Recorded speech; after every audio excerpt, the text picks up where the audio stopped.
Hi ಎಲ್ಲ ವಿದ್ಯಾರ್ಥಿಗಳಿಗೆ Educare Karnataka ಚಾನಲ್ಗೆ ಸ್ವಾಗತ. ನೀವು KCET ಆಪ್ಷನ್ ಎಂಟ್ರಿಗೋಸ್ಕರ ಕಾಲೇಜ್ಗಳ ಲಿಸ್ಟ್ ಅನ್ನ ಮಾಡೋದು ಎಷ್ಟು ಇಂಪಾರ್ಟೆಂಟ್ ಆಗಿರುತ್ತೋ ಅಷ್ಟೇ ಇಂಪಾರ್ಟೆಂಟ್ ಕಾಲೇಜ್ನ ಫೀಸ್ ಬಗ್ಗೆ ತಿಳಿದುಕೊಳ್ಳೋದು ಕೂಡ ಆಗಿರುತ್ತೆ. ಯಾಕಂತ ಹೇಳಿದ್ರೆ ನಿಮಗೆ ಕೌನ್ಸಿಲಿಂಗ್ ಅಲ್ಲಿ ಸೀಟ್ ಅಲಾಟ್ಮೆಂಟ್ ಆದ್ಮೇಲೆ ಫೀಸ್ ಅನ್ನ ಪೇ ಮಾಡೋದಕ್ಕೆ ತುಂಬಾ ಜಾಸ್ತಿ ಟೈಮ್ ಕೊಡಲ್ಲ. ಒಂದು 3 to 4 days ಟೈಮ್ ಇರುತ್ತೆ. ಅದ್ರ ಒಳಗಡೆ ನೀವು ಫೀಸ್ ಅನ್ನ ಪೇ ಮಾಡಬೇಕು. ನಂತರ ಅಡ್ಮಿಷನ್ ಆರ್ಡರ್ನ ಡೌನ್ಲೋಡ್ ಮಾಡಿಕೊಂಡು ಕಾಲೇಜ್ಗೆ ಹೋಗಿ ರಿಪೋರ್ಟಿಂಗ್ ಅನ್ನ ಮಾಡ್ಕೊಳ್ಬೇಕು. ನಂತರ ಹಿಂದಿನ ವರ್ಷ ಹಲವಾರು ವಿದ್ಯಾರ್ಥಿಗಳು ನಾವೀಗ ಇನ್ಸ್ಟಾಲ್ಮೆಂಟ್ ಮೇಲೆ ಫೀಸ್ ಅನ್ನ ಕಟ್ಟಬಹುದಾ ಅಂತ ಕೇಳಿದ್ರು. ಅದಕ್ಕೆ ಅವಕಾಶ ಇರಲ್ಲ. ನೀವು ಒಂದೇ ಸಲ ಫೀಸ್ ಅನ್ನ ಕಟ್ಟಬೇಕಾಗತ್ತೆ. ಅದಕ್ಕೋಸ್ಕರನೇ ನಿಮ್ಮ ಕೆಟಗರಿ ಪ್ರಕಾರ ನೀವು ಫೀಸ್ ಎಷ್ಟಾಗಬಹುದು ಇದರ ಐಡಿಯಾ ನಿಮ್ಮ ಬಳಿ ಇದ್ರೆ ನೀವು ಕೌನ್ಸಿಲಿಂಗ್ ಆಗೋ ಮೊದಲೇ ಅಂದ್ರೆ ಸೀಟ್ ಅಲಾಟ್ಮೆಂಟ್ ಆಗೋ ಮೊದಲೇ ನಿಮ್ಮ ಬ್ಯಾಂಕ್ ಅಲ್ಲಿ ಫೀಸ್ ಎಷ್ಟಾಗಬಹುದು ಅದನ್ನ ರೆಡಿ ಇಟ್ಕೊಂಡಿದ್ರೆ ನಿಮಗೆ ಅದೇ ಸೀಟ್ ಅಲಾಟ್ಮೆಂಟ್ ಆದ್ಮೇಲೆ ಫೀಸ್ ಅನ್ನ ಪೇ ಮಾಡೋದು, ಕಾಲೇಜ್ಗೆ ಹೋಗಿ ಅಡ್ಮಿಷನ್ ಅನ್ನ ಕಂಪ್ಲೀಟ್ ಮಾಡೋದು ಅಷ್ಟೇ ಪ್ರಾಸೆಸ್ ಇರುತ್ತೆ. ಅದಕ್ಕೋಸ್ಕರನೇ ಫೀಸ್ ಬಗ್ಗೆ ಕೂಡ ವಿದ್ಯಾರ್ಥಿಗಳು ಐಡಿಯಾವನ್ನ ಇಟ್ಕೊಂಡಿರ್ಬೇಕು. ಅದಕ್ಕೆ ಈ ವಿಡಿಯೋನ ಮಾಡ್ತಿರೋದು. ಈ ವಿಡಿಯೋದಲ್ಲಿ ಕೆಟಗರಿ ವೈಸ್ ಫೀಸ್ ಎಷ್ಟು ಇರಬಹುದು ಅದನ್ನ ನಿಮಗೆ ತಿಳಿಸ್ತಾ ಇದ್ದೀನಿ.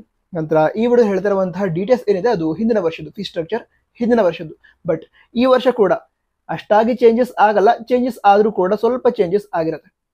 ಅದಕ್ಕೋಸ್ಕರ ಈ ವಿಡಿಯೋ ನಿಮಗೆ ಹೆಲ್ಪ್ ಆಗತ್ತೆ ನೋಡಿ. ಸರಿ, ಈಗ ವಿಷಯ ತಿಳ್ಕೊಳ್ತಾ ಹೋಗೋದಾದ್ರೆ ಕರ್ನಾಟಕ ರಾಜ್ಯದಲ್ಲಿ ಈ ಒಂದು ಎಂಜಿನಿಯರಿಂಗ್ ಕೋರ್ಸ್ಗಳಿಗೆ ಸಂಬಂಧಿಸಿದಂತೆ ಗೌರ್ಮೆಂಟ್ ಕಾಲೇಜಸ್ ಇರುತ್ತೆ, ನಂತರ ಏಡೆಡ್ ಕಾಲೇಜಸ್ ಇರುತ್ತೆ, ಹಾಗೆ ಪ್ರೈವೇಟ್ ಕಾಲೇಜಸ್ ಇರುತ್ತೆ. ನೀವೀಗ ಸ್ಕ್ರೀನ್ ಮೇಲೆ ನೋಡ್ತಾ ಇದ್ದೀರಾ, ಇಲ್ಲಿ ಗೌರ್ಮೆಂಟ್ ಕಾಲೇಜಸ್ ಅಂತ ಕೊಟ್ಟಿದ್ದಾರೆ. ಅದರ ಪ್ರಕಾರ ಅಥವಾ ಅದರ ಪಕ್ಕದಲ್ಲಿ ನೀವು ನೋಡ್ತಾ ಇದ್ದೀರಾ general merit 2A 2B 3A 3B.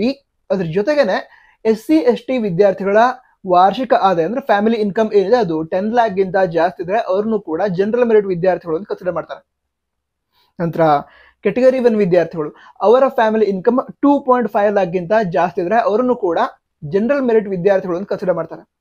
So ಈ ರೀತಿ ಇದ್ರೆ ನಿಮಗೆ ಗೌರ್ಮೆಂಟ್ ಕಾಲೇಜಸ್ಗಳಲ್ಲಿ ಎಂಜಿನಿಯರಿಂಗ್ ಮಾಡೋದಕ್ಕೆ ಅವಕಾಶ ಸಿಕ್ಕರೆ ಫೀಸ್ ಎಷ್ಟಿರುತ್ತೆ ಅಂತ ಹೇಳಿದ್ರೆ 40,860 rupees ಕೊಟ್ಟಿದ್ದಾರೆ. ಅಕಸ್ಮಾತ್ ಚೇಂಜಸ್ ಆದ್ರೂ ಕೂಡ ಈ ವರ್ಷ ಒಂದು 45,000 ಒಳಗಡೆ ಫೀಸ್ ಇರುತ್ತೆ. ಓಕೆನಾ? ಅದರ ನಂತರ ಈ ಗೌರ್ಮೆಂಟ್ ಕಾಲೇಜ್ಗಳಲ್ಲಿ SNQ ಕೋಟಾ ಏನಿರುತ್ತೆ ಅದರ ಅಂಡರ್ ನಿಮಗೆ ಸೀಟ್ ಸಿಕ್ಕರೆ 21,360 rupees ಫೀಸ್ ಇರುತ್ತೆ ಅಂತ ತಿಳಿಸಿದ್ದಾರೆ. ನಂತರ ಈ SNQ ಕೋಟಾ ಏನಿದೆ ಅದಕ್ಕೆ ಕೆಟಗರಿಯನ್ನ ಕನ್ಸಿಡರ್ ಮಾಡಲ್ಲ. ಈಗ ಯಾರು ಜನರಲ್ ಮೆರಿಟ್ ಕ್ಯಾಂಡಿಡೇಟ್ ಆಗಿದ್ರೆ ಅವರು ಕೂಡ SNQ ಕೋಟಾಕ್ಕೆ ಎಲಿಜಿಬಲ್ ಆಗಿರ್ತಾರೆ. SNQ ಕೋಟಾ ಬಗ್ಗೆ ಆಲ್ರೆಡಿ ವಿಡಿಯೋನ ಮಾಡಿದ್ದೀನಿ, ಚೆಕ್ ಮಾಡಿ. ಓಕೆನಾ? ಅದರ ನಂತರ ಈಗ SC ST ವಿದ್ಯಾರ್ಥಿಗಳು ವಿದ್ಯಾರ್ಥಿಗಳಾಗಿದ್ದು ಅವರ ಫ್ಯಾಮಿಲಿ ಇನ್ಕಮ್ ವಾರ್ಷಿಕ ಆದಾಯ 10 lakh ಗಿಂತ ಕಡಿಮೆ ಇದ್ರೆ, ಸರಿನಾ, 10 lakh ಗಿಂತ ಕಡಿಮೆ ಇದ್ರೆ ಅವರಿಗೆ SC ಅಥವಾ ST ಕೋಟಾ ಸಿಗುತ್ತೆ. ಕೆಟಗರಿ ಅಂಡರ್ ಅವರ ಅಡ್ಮಿಷನ್ ಆಗುತ್ತೆ. ಅಂತಹ ವಿದ್ಯಾರ್ಥಿಗಳಿಗೆ 750 rupees ಫೀಸ್ ಇರುತ್ತೆ. 750 ರೂಪಾಯಿಗಳ ಫೀಸ್ ಇರುತ್ತೆ. ನಂತರ ಈ ಫೀಸ್ ನೆನಪಲ್ಲಿ ಇಟ್ಕೊಂಡಿರಿ ಯಾರು SC ST ವಿದ್ಯಾರ್ಥಿಗಳು, ಯಾಕಂತ ಹೇಳಿದ್ರೆ ಆಲ್ಮೋಸ್ಟ್ ಎಲ್ಲ ಕಾಲೇಜ್ಗಳಲ್ಲೂ ಕೂಡ ಅದೇ ಫೀಸ್ ಇರುತ್ತೆ, 750 rupees. ಓಕೆನಾ? ನಂತರ ಈಗ ಕೆಟಗರಿ 1 ವಿದ್ಯಾರ್ಥಿಗಳು ಅವರ ಫ್ಯಾಮಿಲಿ ಇನ್ಕಮ್ 2.5 lakh ಗಿಂತ ಕಡಿಮೆ ಇದ್ರೆ ಆ ಸಂದರ್ಭದಲ್ಲಿ ಅವರಿಗೆ ಗೌರ್ಮೆಂಟ್ ಕಾಲೇಜ್ಗಳಲ್ಲಿ ಅಡ್ಮಿಷನ್ ಸಿಕ್ಕರೆ 21,360 rupees ಫೀಸ್ ಇರುತ್ತೆ ಒಂದು ವರ್ಷಕ್ಕೆ. ಅದರ ನಂತರ ಈಗ ಯಾವುದಾದ್ರೂ ವಿದ್ಯಾರ್ಥಿಗಳಿಗೆ ಏಡೆಡ್ ಕಾಲೇಜ್ಗಳಲ್ಲಿ ಅಡ್ಮಿಷನ್ ಸಿಕ್ತು ಎಂಜಿನಿಯರಿಂಗ್ಗೆ ಆ ಸಂದರ್ಭದಲ್ಲಿ ಅವರಿಗೆ ಅದೇ ಕೆಟಗರಿ ಮೇಲೆ ಹೇಳಿದ್ದು ಕಾಣ್ತಾ ಇದೆ ಅಲ್ವಾ, ಅದೇ ಕೆಟಗರಿ ಯಾವುದು GM 2A 2B 3A 3B. ನಂತರ SC ST family income more than 10 lakh. ಅದರ ನಂತರ ಕೆಟಗರಿ 1 ವಿದ್ಯಾರ್ಥಿಗಳು family income more than 2.5 lakh per year ಆಗಿರ್ತಿದ್ರೆ ಅಂತಹ ವಿದ್ಯಾರ್ಥಿಗಳಿಗೆ ಏಡೆಡ್ ಕಾಲೇಜ್ಗಳಲ್ಲಿ ಈ 40,860 rupees ಫೀಸ್ ಇರುತ್ತೆ. ನಂತರ SNQ ಕೋಟಾ ಅಂಡರ್ ಇದ್ರೆ 21,360 rupees.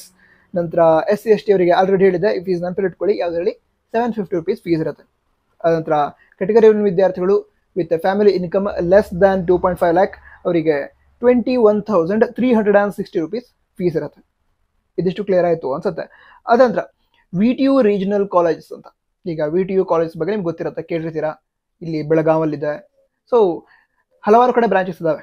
ಸೊ VTU ಕಾಲೇಜಸ್ ಏನಿದೆ ಅದರ ಅಂಡರ್ ನಿಮಗೆ ಅಡ್ಮಿಷನ್ ಆಯಿತು ಅಂತ ಹೇಳಿದ್ರೆ ಎಂಜಿನಿಯರಿಂಗ್ಗೆ ಆ ಸಂದರ್ಭದಲ್ಲಿ ಅಲ್ಲಿ ಮೇಲ್ಗಡೆ ಕೆಟಗರಿ ಕಾಣ್ತಾ ಇದೀವಾ, ಆ ಕೆಟಗರಿ ವಿದ್ಯಾರ್ಥಿಗಳಿಗೆ 45,750 rupees ಫೀಸ್ ಇರುತ್ತೆ. ಅದರ ನಂತರ ಈ SNQ ಕೋಟಾ ಅಂಡರ್ ಅಡ್ಮಿಷನ್ ಆಯಿತು ಅಂತಂದ್ರೆ 21,360 rupees ಫೀಸ್. ನಂತರ SC ST ಕೆಟಗರಿ ಅವರಿಗೆ ಆಲ್ರೆಡಿ ಹೇಳಿದ್ದೆ 750 rupees. ಕೆಟಗರಿ 1 ವಿದ್ಯಾರ್ಥಿಗಳಿಗೆ 21,360 ರೂಪೀಸ್ ಫೀಸ್ ಇರುತ್ತೆ. ಓಕೆನಾ. ಅದರ ನಂತರ ಇಲ್ಲಿಗೆ ಟೈಪ್ 1 ಮತ್ತು ಟೈಪ್ 2 ಕಾಲೇಜಸ್ ಅಂತ ಕೊಟ್ಟಿದ್ದಾರೆ, ಅನ್ಏಡೆಡ್ ಅಥವಾ ಪ್ರೈವೇಟ್ ಕಾಲೇಜಸ್. ಸೊ ಆ ಪ್ರೈವೇಟ್ ಕಾಲೇಜ್ಗಳಲ್ಲಿ ಇಲ್ಲಿ ಮೇಲ್ಗಡೆ ಕೆಟಗರಿ ಅಂತ ತೋರಿಸ್ತಾ ಇದ್ದೀನಿ. General merit 2A, 2B, 3A, 3B, SC/ST ವಿದ್ಯಾರ್ಥಿಗಳು more than 10 lac family income. ನಂತರ ಕೆಟಗರಿ ವಿದ್ಯಾರ್ಥಿಗಳು more than 2.5 lac family income. ಆ ರೀತಿ ಇರೋ ವಿದ್ಯಾರ್ಥಿಗಳಿಗೆ ಅರೌಂಡ್ 1 ಲ್ಯಾಕ್ ಫೀಸ್ ಇರುತ್ತೆ. ಸರಿನಾ. ಈಗ ಟೈಪ್ 1 ಟೈಪ್ 2 ಅಂತೇಳಿ 2 ಕೊಟ್ಟಿದ್ದಾರೆ, ಬಟ್ ನಮಗೆ 2 ಸೇರಿಸಿ ಹೇಳೋದಾದ್ರೆ ಅರೌಂಡ್ 1 ಲ್ಯಾಕ್ ಫೀಸ್ ಇರುತ್ತೆ. ಅಷ್ಟು ಅಮೌಂಟ್ ಅನ್ನು ನೀವು ಬ್ಯಾಂಕಲ್ಲಿ ರೆಡಿ ಮಾಡಿ ಇಟ್ಕೊಳ್ಬಹುದು. ಅದರ ನಂತರ ಯಾಕಂದ್ರೆ ಹೆಚ್ಚಿನ ವಿದ್ಯಾರ್ಥಿಗಳಿಗೆ ಇದರ ಅಂಡರ್ ಸೀಟ್ ಸಿಗುವಂತಹ ಚಾನ್ಸಸ್ ಜಾಸ್ತಿ ಇರುತ್ತೆ. ನಿಮ್ಗೆ ಈಗ ಗೌರ್ಮೆಂಟ್ ಕಾಲೇಜಲ್ಲಿ ಸೀಟ್ ಸಿಕ್ಕರೆ, ಅದೇ ರೀತಿ SNQ ಕೋಟಾ ಅಂಡರ್ ಸೀಟ್ ಸಿಕ್ಕರೆ ತುಂಬಾ ಕಡಿಮೆ ಫೀಸ್ಗೆ ಅಡ್ಮಿಷನ್ ಆಗುತ್ತೆ. ಬಟ್ ನೀವು ಇಷ್ಟು ಅಮೌಂಟ್ ಅನ್ನ ರೆಡಿ ಮಾಡಿ ಇಟ್ಕೊಳ್ಳೋದು ಒಳ್ಳೇದು. ಓಕೆನಾ. ಅದರ ನಂತರ ಈಗ SNQ ಕೋಟಾ ಅಂಡರ್ ಅಡ್ಮಿಷನ್ ಆಯಿತು ಅಂತ ಹೇಳಿದ್ರೆ ಇಲ್ಲಿ ಪ್ರೈವೇಟ್ ಕಾಲೇಜ್ಗಳಲ್ಲಿ ಅಥವಾ ಅದೇ ಅನ್ಏಡೆಡ್ ಕಾಲೇಜ್ ಕೊಟ್ಟಿದ್ದಾರೆ, ಅಲ್ಲಿ 31,360 ರೂಪೀಸ್ ಫೀಸ್ ಇರುತ್ತೆ. ಅದಂತರ SC/ST ವಿದ್ಯಾರ್ಥಿಗಳಿಗೆ ಆಲ್ರೆಡಿ ಹೇಳಿದೆ ಸೇಮ್ ಫೀಸ್. ನಂತರ ಕೆಟಗರಿ 1 ವಿದ್ಯಾರ್ಥಿಗಳಿಗೆ ಅರೌಂಡ್ 80,000 to 90,000 ಫೀಸ್ ಆಗುತ್ತೆ. ಸೊ ನೀವು ಕೂಡ ಸುಮಾರೊಂದು 90,000 ಅಥವಾ 95,000 ಅಮೌಂಟ್ ಅನ್ನ ಬ್ಯಾಂಕ್ ಒಳಗಡೆ ರೆಡಿ ಮಾಡಿ ಇಟ್ಕೊಂಡ್ರೆ ಫೀ ಪೇಮೆಂಟ್ ಸಂದರ್ಭದಲ್ಲಿ ಸಹಾಯ ಆಗುತ್ತೆ. ಓಕೆನಾ. ಅದರ ನಂತರ ಇಲ್ಲಿ ಡೀಮ್ಡ್ ಆರ್ ಪ್ರೈವೇಟ್ ಯೂನಿವರ್ಸಿಟೀಸ್ ಅಂತಿದೆ. ಸೊ ಅದರ ಅಂಡರ್ ಇಲ್ಲಿ ಮೇಲ್ಗಡೆ ಕೆಟಗರಿ ತೋರಿಸ್ತಾನೆ ಅಲ್ವಾ, ಆ ಕೆಟಗರಿ ವಿದ್ಯಾರ್ಥಿಗಳಿಗೆ ಏನು ಸೀಟ್ ಸಿಕ್ತು ಅಂತ ಹೇಳಿದ್ರೆ ಆ ಸಂದರ್ಭದಲ್ಲಿ 96,000 ಫೀಸ್ ಆಗುತ್ತೆ. ಅದನ್ನ ನೀವು ಅರೌಂಡ್ ಒಂದು 1 ಲ್ಯಾಕ್ ಫೀಸ್ ಅಥವಾ 1 ಲ್ಯಾಕ್ ಅಮೌಂಟ್ ಬ್ಯಾಂಕಲ್ಲಿ ರೆಡಿ ಇಟ್ಕೊಂಡ್ರೆ ಫೀ ಪೇಮೆಂಟ್ ಟೈಮಲ್ಲಿ ಹೆಲ್ಪ್ ಆಗುತ್ತೆ. ಅದಂತರ SNQ ಕೋಟಾ ಅಂಡರ್ ಅಡ್ಮಿಷನ್ ಇರಲ್ಲ, ಇಲ್ಲಿ ಕಂಪ್ಲೀಟ್ ಆಗಿ ಈ ಒಂದು ಡೀಮ್ಡ್ ಯೂನಿವರ್ಸಿಟಿ ಅಥವಾ ಪ್ರೈವೇಟ್ ಯೂನಿವರ್ಸಿಟಿ ಇರುತ್ತೆ ಅಲ್ಲಿ. ಅದರ ನಂತರ SC/ST ವಿದ್ಯಾರ್ಥಿಗಳಿಗೆ 750 ರೂಪೀಸ್ ಫೀಸ್. ನಂತರ ಕೆಟಗರಿ 1 ವಿದ್ಯಾರ್ಥಿಗಳಿದ್ದಾರೆ with a family income less than 2.5 lakh, ಅವರಿಗೆ 77,000 ಅಂತ ಕೊಟ್ಟಿದ್ದಾರೆ. ಸೊ ನೀವು ಕೂಡ ಅರೌಂಡ್ ಒಂದು 80,000-90,000 ಬ್ಯಾಂಕ್ ಒಳಗಡೆ ರೆಡಿ ಇಟ್ಕೊಂಡ್ರೆ ಫೀ ಪೇಮೆಂಟ್ಸ್ ಅಂದ್ರೆ ಹೆಲ್ಪ್ ಆಗುತ್ತೆ. ನಂತರ ಮತ್ತೊಂದು ವಿಷಯ ವಿದ್ಯಾರ್ಥಿಗಳಿಗೆ ಗೊತ್ತಿರಲಿ, ನಿಮಗೆ ಅಡ್ಮಿಷನ್ ಆಗುತ್ತೆ. ಅಡ್ಮಿಷನ್ ಆದಮೇಲೆ ಅಂದರೆ ಅಡ್ಮಿಷನ್ ಹೋಗಿರ್ತಾರಲ್ವಾ, ಆ ಅಡ್ಮಿಷನ್ ಹೋದಂತಹ ಸಂದರ್ಭದಲ್ಲಿ ನೀವು ಕಾಲೇಜ್ ಫೀಸನ್ನು ಆನ್ಲೈನ್ ಒಳಗಡೆ ಪೇ ಮಾಡಿರ್ತೀರ ಅಥವಾ ಬ್ಯಾಂಕ್ ಹೋಗಿ ಚಲೋನಿಂದ ಪೇ ಮಾಡಿರ್ತೀರ, ಅದನ್ನು ಬಿಟ್ಟು ಕೂಡ ನಿಮ್ಮ ಹತ್ರ ಫೀಸನ್ನು ಕೇಳ್ತಾರೆ. ಸೊ ಅದಕ್ಕೂ ಕೂಡ ನೀವೊಂದು ಎಕ್ಸ್ಟ್ರಾ 20,000 to 30,000 ಅಮೌಂಟ್ ರೆಡಿ ಇಟ್ಕೊಂಡಿರೋದು ಒಳ್ಳೇದು. ಯಾಕಂತ ಹೇಳಿದ್ರೆ ನೀವು ಕಾಲೇಜಿಗೆ ಹೋದಾಗ ಅವರು ಕಾಲೇಜ್ ಡೆವಲಪ್ಮೆಂಟ್ ಫೀಸು ಅಥವಾ ಏನೋ ಅಂತ ನಿಮ್ಮ ಹತ್ರ ಕೇಳಿದಾಗ ನಿಮ್ಮ ಹತ್ರ ಇಲ್ಲ ಅಂತ ಹೇಳೋದಕ್ಕೆ ಆಪ್ಷನ್ ಇರಲ್ಲ. ಅದಕ್ಕೋಸ್ಕರ ಸುಮಾರೊಂದು ಈ ಫೀಸನ್ನು ಪೇ ಮಾಡ್ತೀರಾ, ಅದನ್ನು ಬಿಟ್ಟು ಕೂಡ ಒಂದು 20,000 to 30,000 ಅಮೌಂಟ್ ಎಕ್ಸ್ಟ್ರಾ ಇಟ್ಕೊಂಡಿರಿ.